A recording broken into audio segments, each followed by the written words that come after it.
ঈদুল আজহার আর মাত্র 4 দিন বাকি।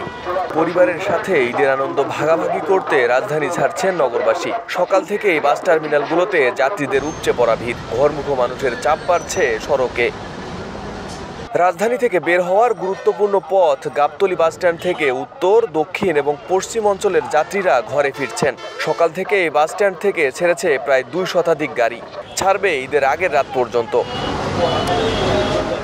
যাত্রী চাপ বাড়ায় অনলাইন কিংবা কাউন্টার কোথাও মিলছে না টিকিট, ফলে ভোগান্তিতে পড়েছেন যাত্রীরা।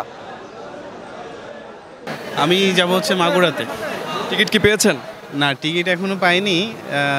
দেখি 4টার পরে যদি পাওয়া যায় আর কি। পিছনে আছে, অনেক সিট আছে পিছনে, কিন্তু ওইভাবে আর কি যাওয়া হচ্ছে না পিছনে। হুট করে মানে অফিস ছুটি হয়েছে, মানে চলে আসে আর কি গাবতলীতে। এখন দেখা যাক। টিকিটের প্রাইস কেমন রাখছে?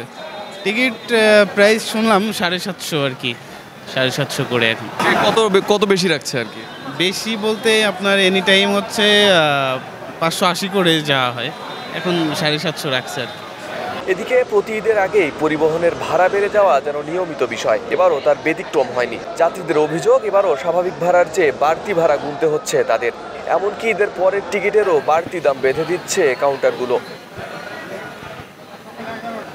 আমি চুয়াডাঙ্গাতে যাব না, আমি টিকিট এখনো পাইনি। আমি ঈদের পরে যেদিন যাচ্ছি, ঈদ পর্যন্ত তো অত্যন্ত টিকিটের সমস্যা, পাওয়া যাচ্ছে না। অনেক আগের থেকেই চেষ্টা করছি। আমি ঈদের পরের দিন যাব, সেখানে হয়তো কিছু সিটের পাওয়ার সম্ভাবনা আছে। কিন্তু দুঃখের বিষয় এটাই যে এরা তো ঈদের রেট, যে টিকিট নর্মাল 1400 টাকা, ঈদের পরের দিন পর্যন্ত এরা 1800 টাকা নিচ্ছে।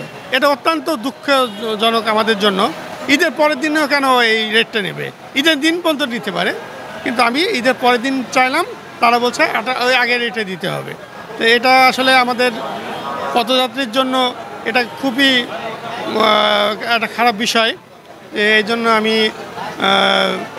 জনসংযোগ আপনারা যারা আছেন, বিষয়টা উপস্থাপন করার জন্য এরা রীতিমতো আমাদেরকে হয়রানি করছে এবং বেশি টাকা নিচ্ছে, এটা নিঃসন্দেহে বলা যায়। এদিকে সকাল থেকেই ঘরে ফেরা যাত্রীদের চাপে গাবতলী বাসস্ট্যান্ডের সামনের সড়কে তৈরি হয়েছে যানজট।